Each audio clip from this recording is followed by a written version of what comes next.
All right. Welcome everyone again. As I said, my name is Carmen Yetzi Mazzara. I serve as Executive Director of APSIA, the Association of Professional Schools of International Affairs. I want to thank the Education USA offices across Europe for inviting me to speak with you today about the many different career possibilities in the fields of international affairs. So I just wanted to let you know that as we go through the presentation, if you have any questions, if there's something you really wanted to learn in the course of this conversation, please be sure to put it in the chat. And that way we can get you the content that makes the most sense for you. Renata, I have made you a co-host. I'm about to share my slides. So if you don't mind admitting folks as I go through with my slides, I would be very grateful. And if that's any bit of a problem, just let me know and I'll figure out another way to make it work. So No problem. It's okay. I will do that. Thanks. Thank you. Teamwork here. So I wanted to share with you all some quick slides to just walk through the many possibilities that come with a career in the fields of international affairs. So when you think about international affairs, some of you may immediately think about the better known places like diplomacy, security and defense, development.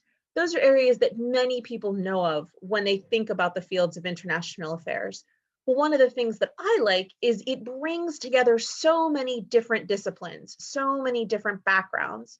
So you can look for careers on questions of energy and the environment. You can look at the many options within business, communications, education, human rights, law. Science and technology has a ton of possibilities within the broader international space. So for those of you who may be interested in lots of different things or unsure of where to go, there are lots of possibilities under this broad umbrella. And part of that is because it's what we call an interdisciplinary field. It brings together history and culture and politics and economics and language and all of these different elements into one broader space, because that's how the world is. The world is all of those things interconnected and brought together. So a career in international affairs may make sense for you if you like big problems, poverty, climate change. Obviously, now everyone feels the questions about disease very personally. Maybe you have a broader call to service. You want your professional life to help people, to move things forward. Maybe you just love travel and culture and different languages, different foods, whatever it is about the world that interests you. Maybe that's what's driving your professional interest. Perhaps it's the role of policy in government, the way the decisions that happen in your capital impact your everyday lives, or the decisions that happen in New York or DC or Geneva or London or wherever, how that plays into what happens to you or what happens to people and places you care about. Maybe you just like to argue. This was definitely something for me. I just like the exchange of ideas and taking one position and trying to find an alternative argument, all of that back and forth. Maybe that's what drives your interest in this field. Or maybe you want to be someone who contributes to making the world better, to being a part of a broader social change, however you define that, to move something forward, to move your community forward. So for those of you who might be students or who might be trying to put together different interests, we're lucky in that lots of different majors in college or in graduate school that you might choose, lots of different interests, lots of different experiences can be brought together. So maybe you have a deep love of computer science and coding. There's a ton of work right now, particularly in fields like cybersecurity or cyber defense. Maybe you feel the refugee crisis very personally, and you have a real call to want to fight for human rights. You might be working as a refugee assistant. You might be working in communities that are refugees, in communities that have been relocated.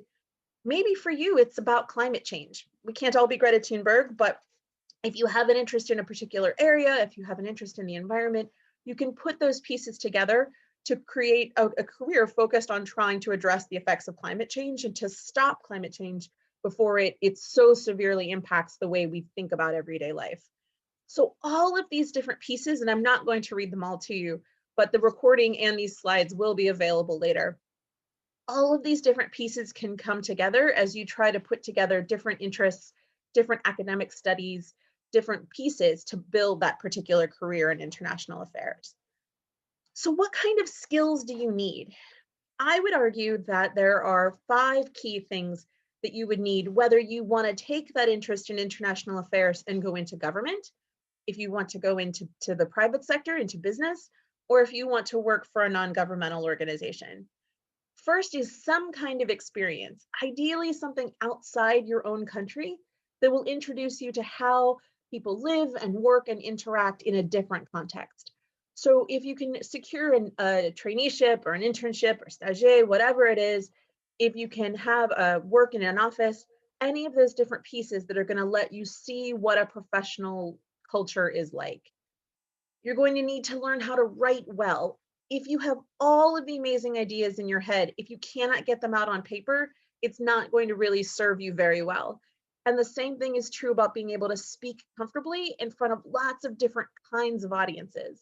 Can you take all that you know and get it out into the world, either in written form or in a spoken way? And that's true whether you're talking to young students, whether you're talking to heads of state and government, all of those different audiences are going to need for you to convey all that you know. So if these are things right now that you struggle with, whether it's in your own language or in a different language, now is a great time to practice to start to make these pieces better. And for those of you who are students, this is a particularly good time to practice in the safe space of a university or of a student experience. Those of you who clearly many of you have foreign language skills, or this presentation would make no sense whatsoever. So for those of you for whom you already have a second language, that's wonderful, keep building it. And there's so many different tools to use to build up your non-native language skills. And for those of you who don't yet have it, who are native English speakers, now is the time to start to build some of that in your toolbox, I would argue. You also need an analytical base. That doesn't mean you have to be the person who does all of the data analysis, who loves mathematics, and who really likes to spend their time in Excel wrestling with the data. That is most definitely not me, but you do need to be able to look at a problem, see what's working, see what isn't, and figure out how to fix it. Some of that might be being able to understand data as it's presented. It doesn't necessarily have to be the person who does the analysis, but knowing what someone shares with you, looking for places where the numbers don't make sense, and then again, figuring out how you translate that into making something better.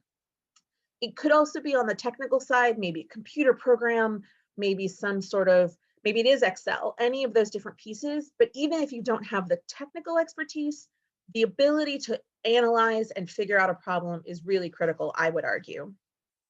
I also think you need to know how an idea becomes a reality. Can you manage people? Can you manage resources like money to take something that's in your head and make it a reality? It could be through a student organization. It could be through your faith community. It could be through a civic group, whatever it is. Can you have an idea and bring together the different pieces that you need to move that idea forward?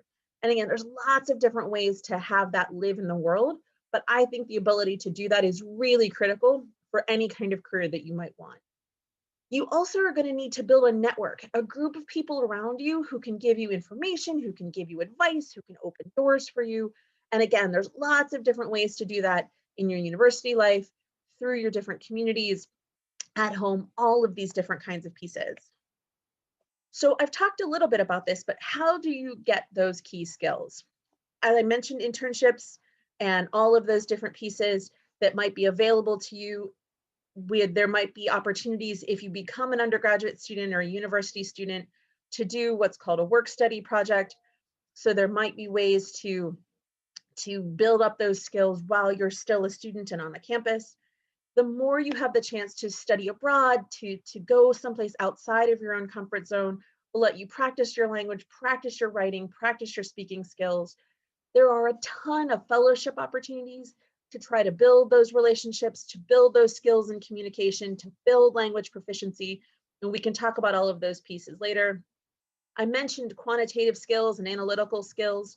one piece I didn't talk about was you can do that through your coursework.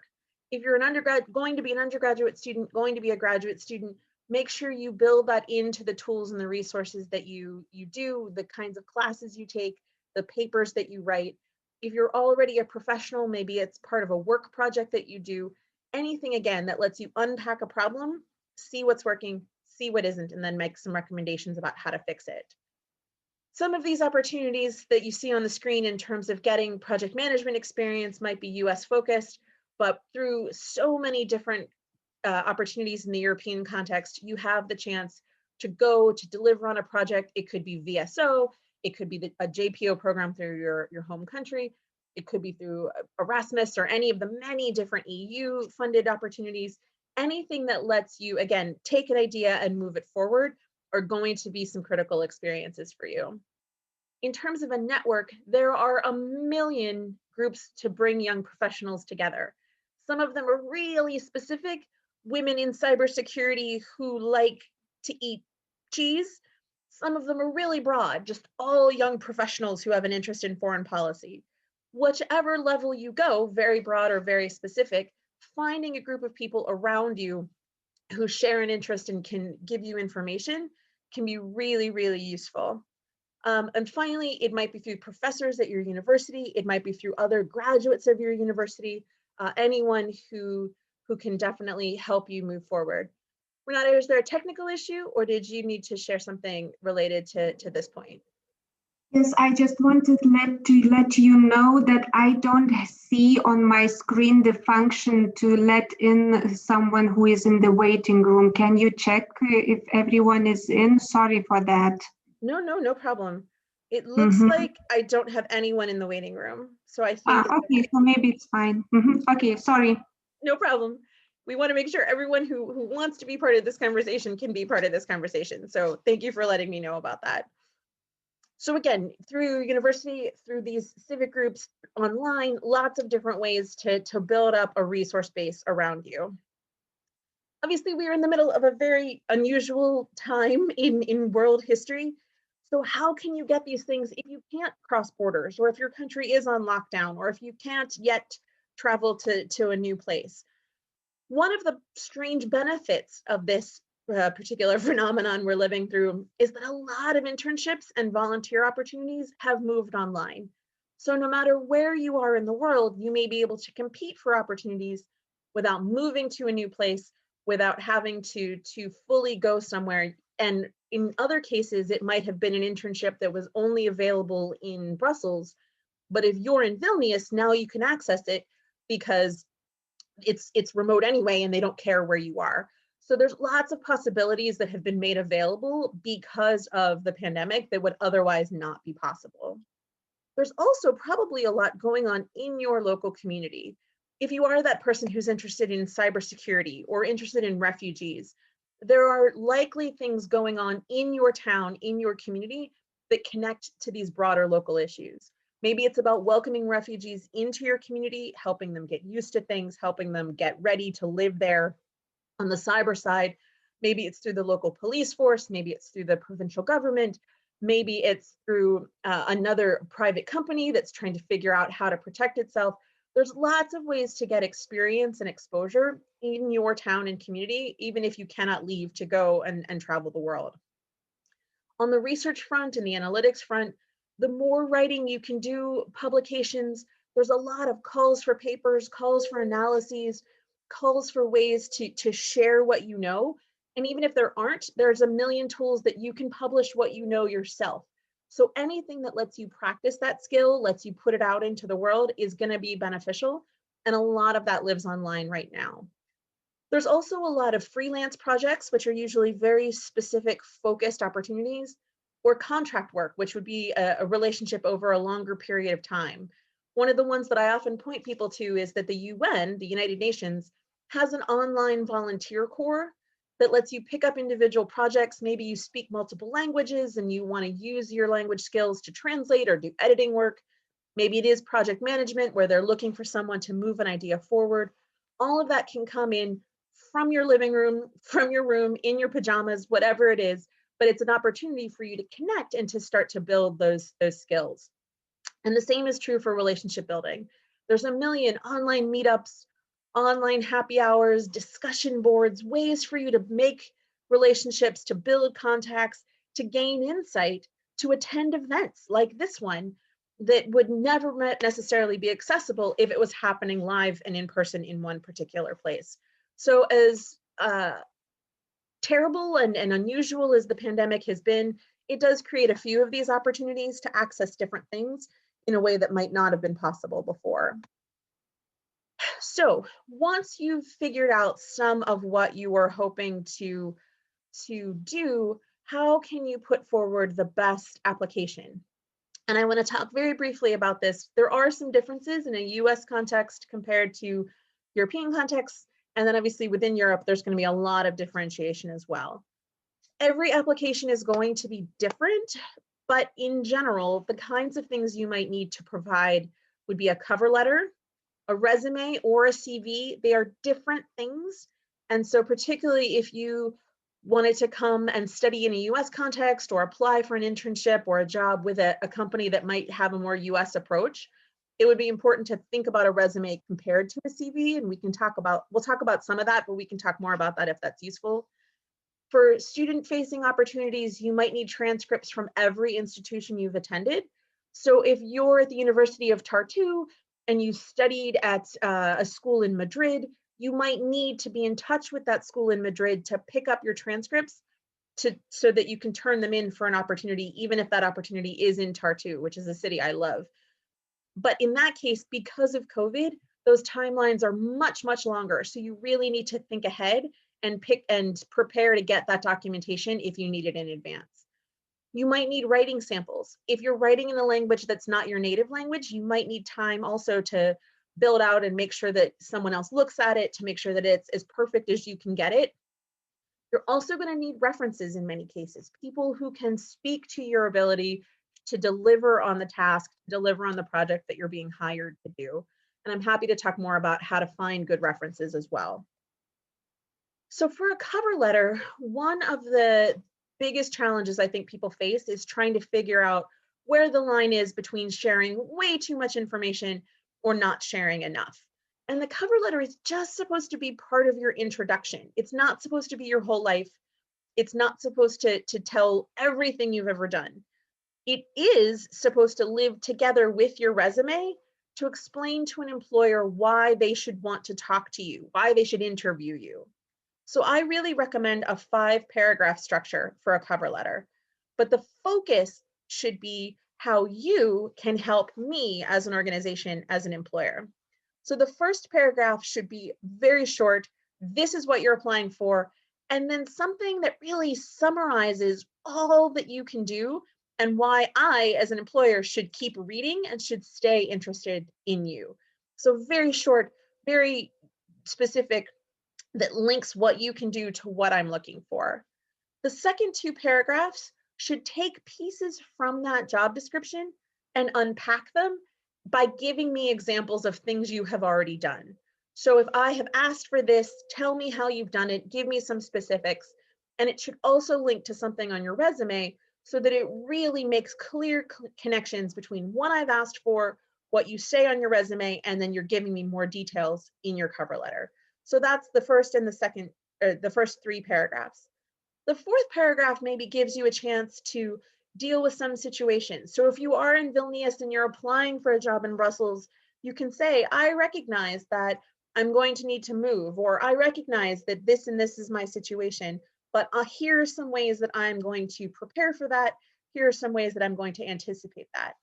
For those of you who may be thinking about coming to the United States, maybe to study, you could say, I realize that I will be enrolling in September, so I would really look forward to contributing to your work once I come to the US in the fall. Hopefully everything will be more back to normal in the fall, and those of you who would be coming to the US could actually come to the US. So that's the 4th paragraph. Anything you want them to know or unpack, or to show them that you're thinking about their needs in general. Then the final paragraph is just summarizing again all that you've done and closing it out. So the first bit is about you. The second bit is about what you can do for me. The third or the final bit is about what we can do together. So start with yourself, talk mostly about me and how you're going to help me be better at what I want to accomplish, and then explain why we should do this thing together. I mentioned the difference between a resume and a CV. A CV, by definition, a curriculum vitae, goes into much more detail about your life, your vitae. A resume is typically one page, particularly for those earlier in their career. It usually goes in reverse chronological order, so starting with the most recent thing first and then building backwards. It's a very short, concise, bulleted list, point by point, of your relevant experiences in education. You don't have to give me long sentences. In most cases, they are not even sentences. I don't need to see your age. I don't need to see your nationality. I don't need to see your photo. I don't need to see your gender. In a US context, many of those things are actually illegal. So a resume is much shorter, much more concise, but it really focuses on your relevant accomplishments. Again, it doesn't have to be everything you've done. It focuses on details and numbers and real specifics that an employer can review very quickly and clearly connects what you have done with what they've asked for in the job description. So again, happy to talk more about that, but that's an important distinction, particularly for those of you who may be coming to the States to study, to intern, to work, to volunteer, knowing that some of those key differences, whereas a CV is going to be much more detailed, longer, have much more description about the organization and the project, and then some of the details about what you've done. So they're slightly different, and they serve slightly different purposes. Of course, if you are lucky enough to get an interview, be sure you come prepared. Know about the company, know about the job description. If you can find out who will be interviewing you, know about them too. Practice. Lots of universities and schools have offices to help you gain these skills, to practice interviews. Even if you don't have someone like that, there's lots of online lists of popular interview questions, many different ways to make sure you are ready to explain how you and your work connect with the company and what they're hoping for. LinkedIn is also an important tool worldwide. It's a great way for you to be found, to stand out. Many interviewers are going to look you up on LinkedIn in advance, so making sure your LinkedIn profile is very clear, showcases what you can do. And again, we can talk about that too. And then because you've got this great network of classmates and professors and alumni, you might be able to reach out to them and ask, does anyone know about this company? Does anyone know about this interviewer?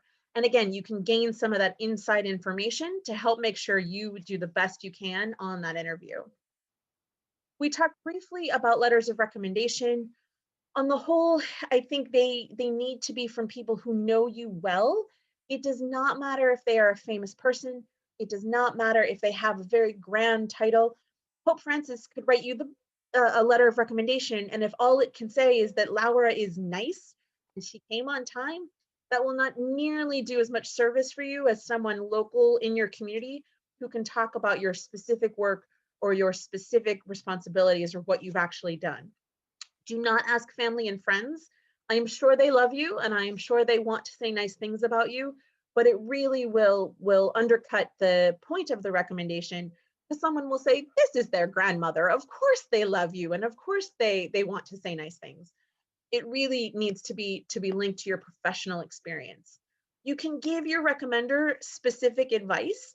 You can say, I'm applying for an internship that relates to this. Could you talk about how I did this project for you, or these are my skills, or this is the languages that I've been working on, or this is the papers that I've written for you. Feel free to give them advice and guidance so that you make sure they write the kind of letter that's going to showcase what it is and hold up the details that you want them to hold up. You also often need to remind them about details, deadlines, all of those pieces, because that letter is going to be much more important to you than it is to them. Even if they do care about you, it's still your professional life on the line and not theirs. So I'm going to close out there. If you have any questions, please put them in the chat. I'm happy to talk through different opportunities and organizations. I also invite you to learn more about APSIA. We have events online now in particular, but many of our members have events all over the world. If you're looking for fellowship or scholarships to gain research or international experience or internships, we have a whole fellowships and scholarships directory on our website. If you're thinking about graduate school, whether it's a master's, a mid-career degree, a PhD, you can find all of the schools in the APSIA family on our website. We are 67 in 18 countries, particularly with a number of schools in the US, which is where APSIA was born in the 1980s. So you can really find lots of different programs there that might meet your needs. If you'd like to learn more about the different career opportunities in international affairs, we have a whole guide to different careers that gives a brief explanation, some tips, some suggested organizations, and then ways to learn more. And we also regularly have job and internship and postdoctoral fellowships and lots of different opportunities posted on our job board. We're as active on social media as we can be, so you'll also see job and internship and scholarship opportunities, stories about alumni around the world. All of these different pieces come out on our Facebook and Twitter and Instagram and LinkedIn channels. We have lots of recordings from different employers on our YouTube page. So I encourage you to stay in touch with us, and you can find my email right here, and I'll be happy to share it in the chat later. So there will be lots of ways for us to stay in touch. So with that, I wanted to just briefly open it up, and feel free to raise your hand. Feel free to type in the chat, whatever you're comfortable with. Happy to answer questions, happy to unpack different ideas and myths. So please, I see one in the chat. Let's see. And I apologize in advance. I'm going to do my best on names as quickly as I'm reading. Marie asked, do I think that America can offer a job to international students that attended school in the US? I think, Marie, it's based on several things. The politics in the US are changing, and we don't know what the rules are going to look like, but international students in the US usually have at least 1 year to work after they are finished. So in that sense, opportunities are available after you finished your degree to stay in the United States. Beyond that, some of it is based on you and what relationships you put together during your time as a student and the experiences that you build as a student. Some of it is about the fields that you want to go into. So there are international students who find wonderful opportunities with local organizations, with local companies, with multilaterals. I live in Washington, DC, the home of the World Bank and the IMF and the Asian Development Bank, and well, not the Asian Development Bank, but the Inter-American Development Bank. So there are certainly opportunities for international students beyond that 1 year that's part of your being an international student. But a lot of it is going to be about the work and the relationships that you do while you are a student. Anastasia asks, can you have a bachelor's degree in mathematics and a master's degree in international affairs? Absolutely, that's a powerful combination. Because, Anastasia, I assume through your mathematics degree, you've really unpacked some of the analysis piece, the quantitative piece. Combining that with an international affairs degree can be a wonderful way to solve problems, to unpack things, to find analyses and answers. We see a lot of positions that really want the holistic and interdisciplinary aspects that an international affairs degree provides, combined with the quantitative and the mathematical analytics. So it doesn't have to be that way, but absolutely, that would be a powerful combination, in my opinion, for positions in lots of different places. Other questions that folks have, other things that I can answer. I'm curious where folks are from on the call, and what sorts of different people and places we have represented.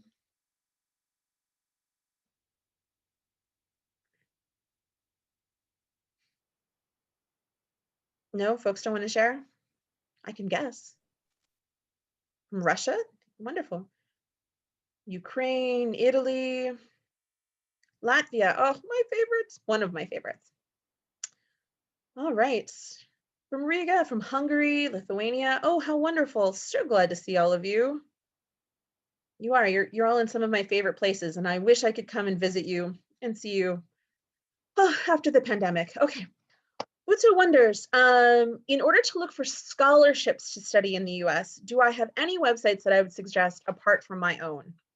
which I think that one of the best places to begin is actually with the local US embassy or consulate in your country. A lot of it's going to be available online, and my colleagues at the Education USA office, so you're in Italy, so there's probably, even outside of Rome, there's going to be consulates, I suspect, in other parts of the country.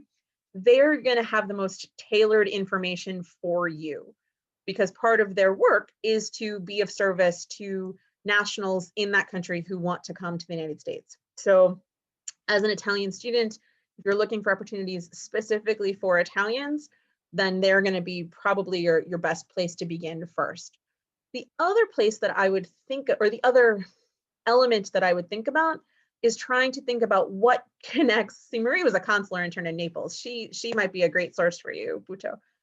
But another thing to think about would be the relationship between your country and the United States in terms of immigrants in the diaspora. So my family is originally Abruzzese from Italy. There are a lot of foundations and community groups that are about the US-Italian relationship. The Baltic American Fund is about our colleagues in Latvia, Lithuania, Estonia, and the US relationship. The Russian American Foundation, all of those kinds of organizations that were born from the immigrant experience in the US and are about fostering relationships between the two countries.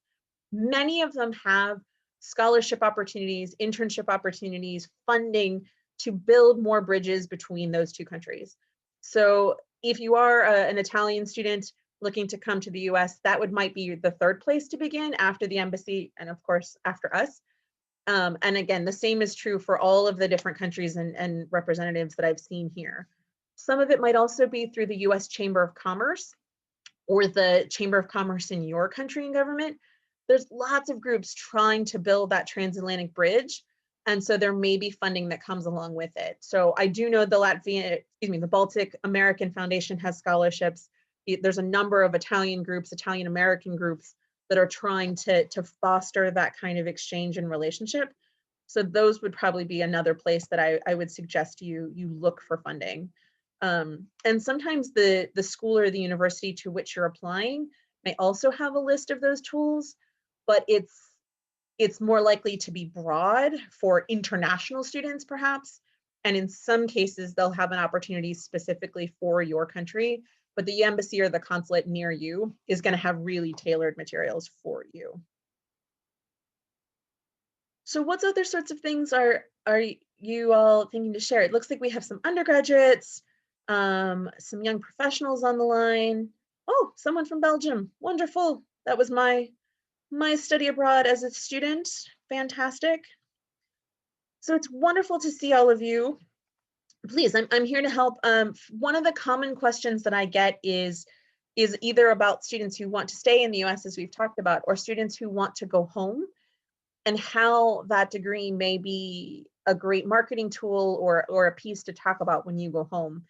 And I think that having an international experience, especially in this job market or the job market that we think is emerging, is going to be really critical, because it's going to be able to show not only your language skills, but it's going to show your cross-cultural adaptation skills. And it's going to build a depth of knowledge that you can talk about and you can say that you understand, let's say the United States, in a way that others who've only looked at it from a distance or studied it solely in books or in an academic context are not going to be able to talk about. So it can be a really marketable and distinguishing characteristic to say, I didn't just stay at home. I went and I had this very important experience. I learned something. I learned how the people are, how they think, how a professional life works somewhere else. So having that international experience, and school can be a safer way to do it, because you have all of the support structure of the university around you, whether it's as an undergraduate or a graduate student, to help make the landing a little softer, because it will be a bit of culture shock. We do things differently in different places, and that's part of what makes it fun and makes it interesting, is the chance to see and to experience something else. And then you can return to an employer, even if it is back in your home country, and say, I know how things work in this part of the United States, or I have sharpened my language skills, or I have been able to really understand this thing in depth. in a way that others who didn't have that experience maybe can't. So it can be a really useful and important distinguishing characteristic, I would argue. What other questions do you often wrestle with, or what keeps you up at night? Was there something I didn't cover, some aspect of international affairs careers that you would love to learn more about, or just ideas? I would be interested in public policy and also geopolitics. Sure. You mean degree programs, or what the fields look Yes, like? degree programs. Degree programs. Or So, how can someone Mhm. manage their job or their career with these programs? Sure. So they're a little different. Public policy programs, about half of our schools teach both public policy and international affairs. And in some ways, the distinctions are very real. And in other ways, they are literally academic, meaning that universities kind of invented different things. A public policy degree is more likely going to be, more often they are domestically focused on the country they are based in. So a public policy degree in Germany may have a strong focus on Germany. A public policy degree in the US may have more of a focus on the US. But underneath both of those names, geopolitics, public policy, international affairs, the key things to look at would be, what are the courses you have to take, the core, and what are the courses you get to take, the electives. So if you look at a public policy degree and the core is very much focused on analysis, quantitative skills, writing, administration, those sorts of pieces, you can translate that into government positions, whatever government you define. You can translate that into the many organizations that are trying to influence government. So it might be lobbying, it might be trade associations who are trying to influence or understand how a particular policy or decision is going to impact their industry. You might be able, there's lots of companies now trying to do different things and understand where legislation is going and how it's going to impact their business. The same thing is true, I would say, for geopolitics. And a place where public policy and geopolitics and international affairs meet is actually a field called political risk analysis. And you'll see this on the private sector side. You'll see this in multilaterals. There's a whole World Bank agency that's doing risk analysis and insurance questions. You'll see this a little bit less so on the non-governmental side, but it's looking at a situation and trying to anticipate and understand how what's going on in that country is going to impact the business, the investment, the company, the stability, peace and security, all of those pieces. So in terms of careers, a public policy degree in many cases might be more domestically focused on that country. And so that's why you need to look a level deeper than the name and understand the core courses, but also translate into lobbying, translate into industry and associations, translate into nonprofits that are trying to persuade and influence legislation. On the geopolitics side, again, it might be in business, trying to understand where to invest or where to pull your money out of. It might be about trying to anticipate or look for new markets. And then those two will meet in a spot like political risk analysis as a way to put both pieces together and move an issue forward. And Rebecca, if that was not helpful, I'm happy to talk a little bit more. Looks like I do have one more question from Marie. What do I think about an online graduate master's degree? Is it accepted the same way as in-person courses? Marie, I would have given you a different answer before I might have given you a slightly different answer before the pandemic. But I think an important thing to understand is, in looking at an online program, was it built deliberately as an online program, or is it an in-person program that people are trying to deliver online right now because of the pandemic? And if it was built originally as an online program, it will be structured in a way, in terms of how classes are built, how the assignments are put together, that might make more sense and help you get more out of it than some of the classes that are taking what's typically done in a classroom and putting it online because of the pandemic. So again, understanding how it's built, how are the courses together? Do you sit and listen to someone just talk at a camera for 5 solid hours and then read a book on your own? Are there opportunities for exchange of information? Are they using the online nature of the degree to help you master something? And that, I think, also gets to the second question about what's accepted. I think particularly with a graduate degree, a lot of it is about building what you can do. What are the tools that you have to bring to an employer? You're never going to know all that there is to know about one particular subject. So how does that graduate degree help you to master some element, some aspect that will propel you forward and prepare you to be a professional? My master's degree is in international politics. It is a huge, enormous field, and I will never fully understand all of it, but it gave me a certain set of skills that enable me to do the different things I have done in my career, including now running an international membership organization. So as you look at the online graduate program, or you look at an in-person program, the best way to understand whether it will be accepted or will deliver for you professionally is to think about what are the skills that you're building and how is that content delivered. So I think online graduate degrees, especially now, are a very viable option to help you access things that you might not have otherwise been able to. But again, what you do with it, how the content comes forward, that's going to determine more than anything else how it's accepted or what it does for you professionally. And I think especially now, because so many schools are either hybrid, meaning partially in person, partially online, or totally online, any employer who demands that your whole degree be in person is just out of touch with reality, because the greatest graduate program in the world is probably being delivered online right now because no one can be together in the same place and space. So I hope that helps a little bit, but I do encourage you to ask schools when you talk to them, and we can talk about this too. You know, how is the content delivered? How long have you had this online program? How is it built? Is it just sticking an in-person class online? And that will help you also make sure it's going to do all those things you want it to do. Other questions, things that are worrisome, things that are all of those different pieces.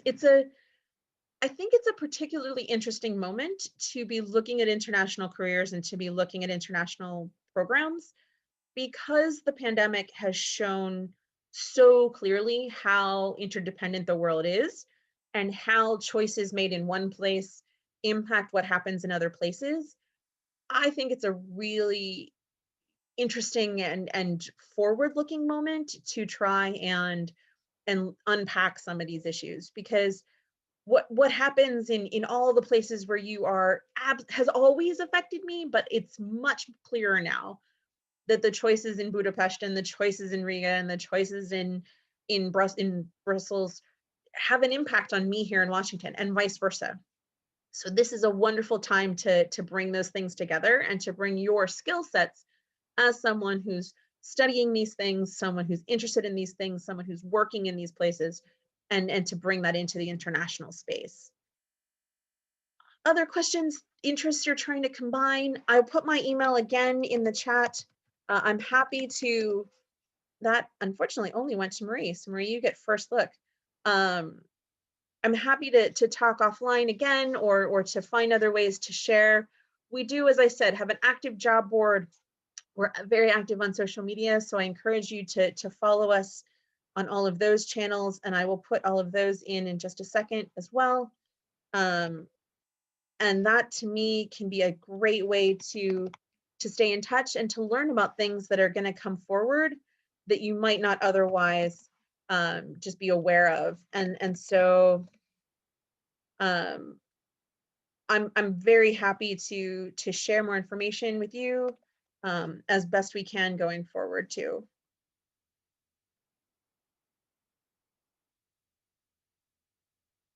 All right. I'm not seeing any other questions in the chat. If I missed your question, please feel free to unmute yourself and share. Okay. Thank you all so much for taking time out of your afternoon. Thank you again to the Education USA folks for welcoming me. I'm always happy to help. This presentation will be available on the APSIA YouTube page in a little bit. And I will be sure to make sure that our slides are available as folks would find them beneficial through the Education USA offices. Thank you, Carmen, for this wonderful and really insightful webinar, online session. I am sure we got really lots of information and wonderful tips. So again, I also encourage you to look through all APSIA resources. They are wonderful and really helpful. And if you need any assistance in finding information about studies in the US in general, so please look for Education USA advising centers in your countries. Practically in all countries, we have at least one Education USA advisor. So please find those advisors and reach out to them. Here is our website. Check that website. Here you can find all contact information of all advising centers across the world. So thank you, Carmen, again. Thank you, and I look forward to seeing you all walking down the street in the US at some point soon. Take care.